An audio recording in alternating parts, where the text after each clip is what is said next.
What's up guys, I'm back and better than ever, and in today's video I'm going to be showing you how to build a gaming PC in 2022. And not only will I be showing you Intel, but then also AMD and their stock coolers. So make sure you watch all the way so you can get a basic understanding and not mess anything up. Now the first step is definitely having a very spacious and clean working area. When I first started building computers, I made a mistake of not doing this.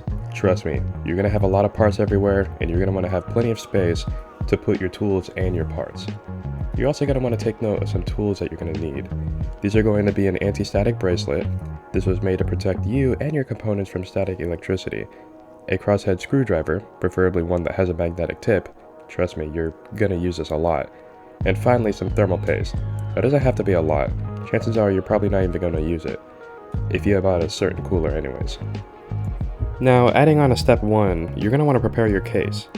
You're going to want to remove all the panels early, being the front panel, the side tempered glass, the left tempered glass if your case comes with one, and a top panel if your case comes with one.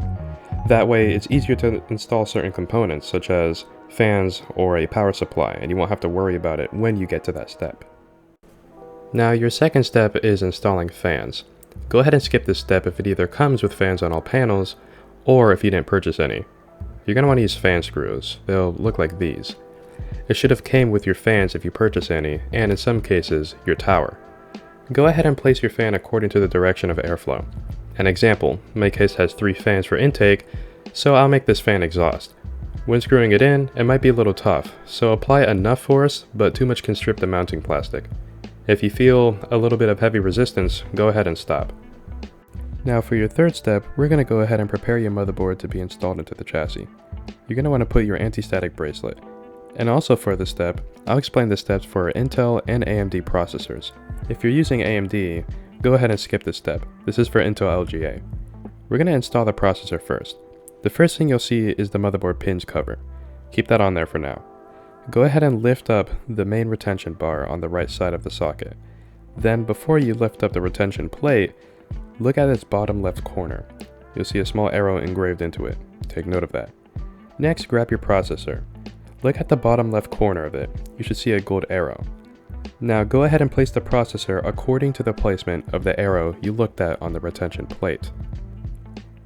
Then place the plate down, and then put down the retention bar. Now the pins cover should just pop out.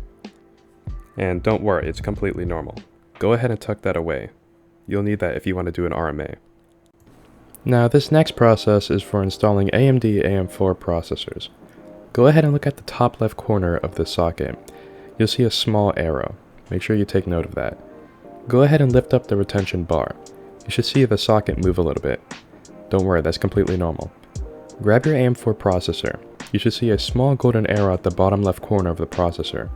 Install it according to the placement of the arrow on the socket. You're going to want to be very careful here. The pins are exposed on the processor, and installed incorrectly, it can damage them. Then move the retention bar down. Now for your fourth step, I'm going to teach you how to install the stock coolers for Intel LGA processors and AMD AM4 processors. Starting with Intel, go ahead and take out the stock cooler from the box if you haven't already. But be sure not to touch the bottom, because that's where the thermal paste is.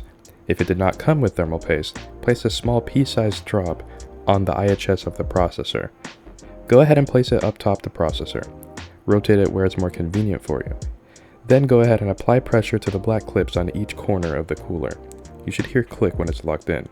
I recommend doing this in a star formation to apply even pressure. Then connect the CPU fan connector to the CPU fan header on the motherboard. And if you want to remove the CPU cooler, go ahead and move the black clips according to the direction of the arrow on them. It should come right off. Now next is for AMD AM4 processors. And for certain processors, you'll have different CPU coolers. This first step is for the AMD Wraith Stealth and Spire. You're going to need your crosshead screwdriver for this. Go ahead and remove the plastic clips on the top and bottom of the socket. Next, grab your Wraith Stealth or Spire, but careful not to touch the bottom. If it didn't come with thermal paste, go ahead and place a small pea-sized drop on the IHS.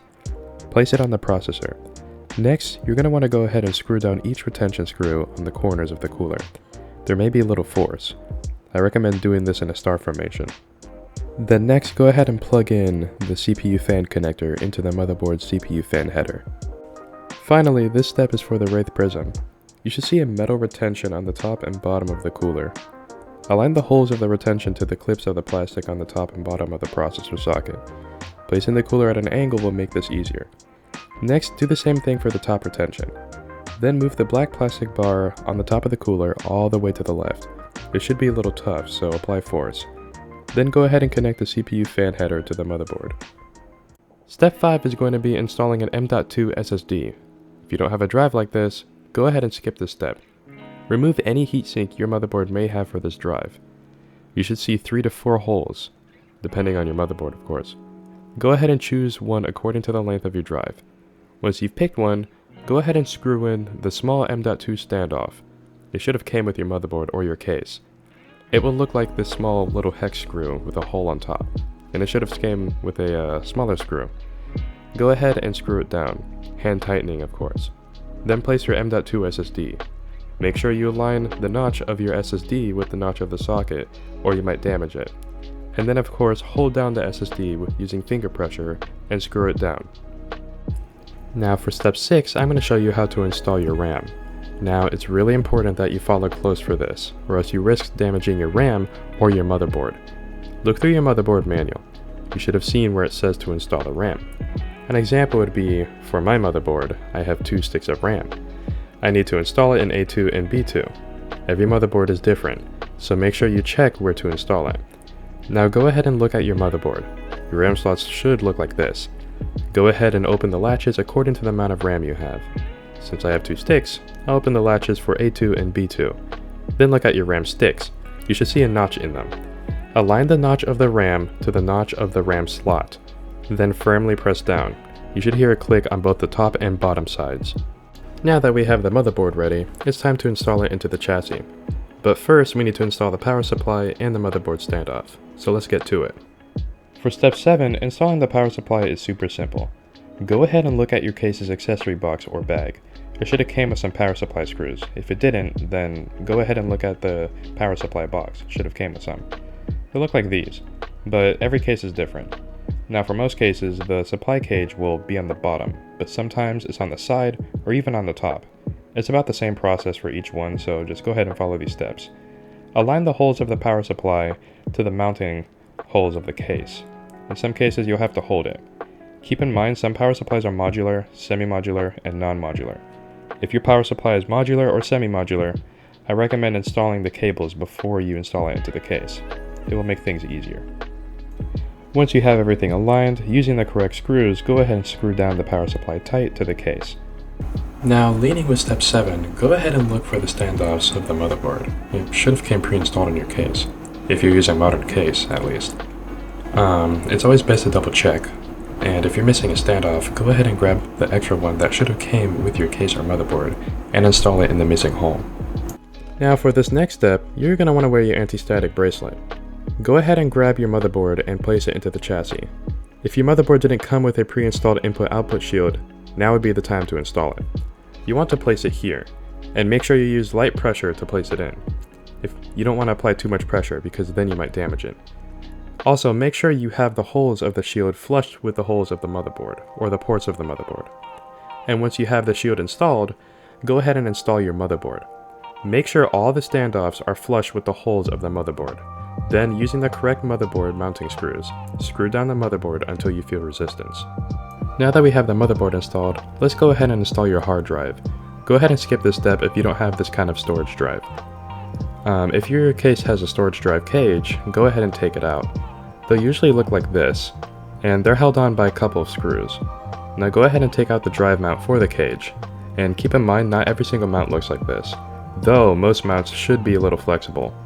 Go ahead and bend the mount slightly to allow the plastic pins of the mount to slip into the mounting holes of the storage drive, if your mount is toolless. Keep in mind some mounts will require you to screw down the drive. Just make sure that you use the correct screws. Next, go ahead and grab your 24-pin PSU cable and plug it into the 24-pin motherboard header. It should look like this. And keep in mind it's keyed, so if it doesn't fit, then you're putting it in the wrong way. Branching off that step, go ahead and grab your 8-pin CPU cable. And make sure you don't confuse this one with your 8-pin VGA graphics card cable. Go ahead and route this cable behind your case and plug it into the CPU power header. This is also keyed, so make sure you plug this in the right way. Continuing with that step, grab your SATA cable. It should look like this. This is what will connect your storage drive to your motherboard. Go ahead and connect one of the cable and plug it into the port that your PCIe 4.0 M.2 drive did not disable. An example, I had to plug mine into SATA 3. If you have no M.2 drive, then go ahead and plug it into SATA 1 unless your motherboard's handbook says otherwise. For the next step, I'll be showing you how to install a small storage drive. They should look like this. Make sure to skip this step if you don't have this. Go ahead and grab your small storage drive mount and place it according to the direction of the cables. An example, the ports of my drives are going to face the opening. Go ahead and grab your small storage screws. They should have came with your motherboard. And then go ahead and flip over your small storage to where it shows the holes of the mount. Make sure to flush the holes of the mount with the holes of the drive, and then screw down. This next step is installing the front panel cables. A lot of tutorials skip this step for some reason. Go ahead and route them from the back of your case. They should look like this, but you'll need to refer to your motherboard's manual for the placement of these cables, though you can get some help from the small text of the motherboard itself. Then plug in according to the motherboard manual. This next step is installing the USB 3.0 cable, if you have one of course. Keep in mind, my case has no USB-C cable, so I'll be skipping that cable. Go ahead and grab your 3.0 cable. It will look like this, but keep in mind your cable won't always be blue. Go ahead and grab your USB 3.0 port, and it should have a cover, and many pins. Go ahead and be very careful plugging this one in because it's keyed, and you might bend the pins. Next is your HD audio cable. It should look like this. Go ahead and find your HD audio port. It should have an empty hole where the third pin on the first row should be. Go ahead and plug in your cable. Make sure you plug it in the right way, or else you'll bend the pins. For this step, this is powering your storage drives, or any SATA powered device. Go ahead and grab your SATA power cable. It will look like this. Find any port that requires this cable and plug it in. And keep in mind, this cable is also keyed, so if it's not going in, then you're putting it in the wrong way. After plugging in all of your front panel cables and your power cables, it's time to plug in the PWM or DC fan cables. PWM is 4-pin, DC is 3-pin. If you see a 4-pin port on your motherboard for a fan, don't worry, it's compatible with 3-pin too. Just 3-pin ports on a motherboard isn't compatible with 4-pin. Go ahead and grab your fan cable, and if you need to, use an extension or a splitter for plugging in 2 fans. Find a PWM port or a 3-pin port on your motherboard and route your cable over to that port. Then plug it in. Keep in mind this cable is also keyed, so if it doesn't go in, then you're plugging it in the wrong way. For this next step, we're going to be installing your graphics card. Go ahead and unlock the PCIe lock if your case has one, and remove the expansion card covers according to where your graphics card is going to be placed, and how many slots it's going to take. I have a 1650, so I'll be removing slots 1 and 2. Next, go ahead and open the latch for the PCIe 16 slot. Then grab your graphics card. You're going to want to go ahead and put on your anti-static bracelet for this. Go ahead and remove any pins cover your graphics card has, and plug it into the slots that you opened. After doing so, go ahead and grab the screws that you used to remove the slots, and use it to screw down the graphics card. Then if you have a PCIe lock, go ahead and close it and screw it down. After that, make sure you plug in your VGA power cable. Finally, if you have any ARGB devices, I recommend using an ARGB splitter. Make sure you plug it in correctly into any ARGB port.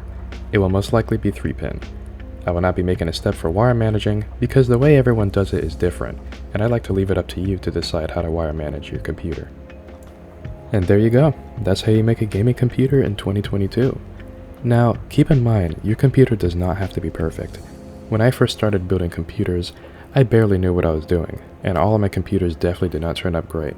But then now I have 5 very good working computers that not only clean, but then they also work really good, and they all turn on first try when I tinker on them. Now thank you so much for watching. If you enjoyed this video, go ahead and leave a like, dislike if you didn't, and comment down below what you guys thought about this video. This video took a very long time, and it took a lot of my time and effort, and I would really appreciate maybe a little bit of feedback. But anyways, that's irrelevant. I'll see you guys in the next video.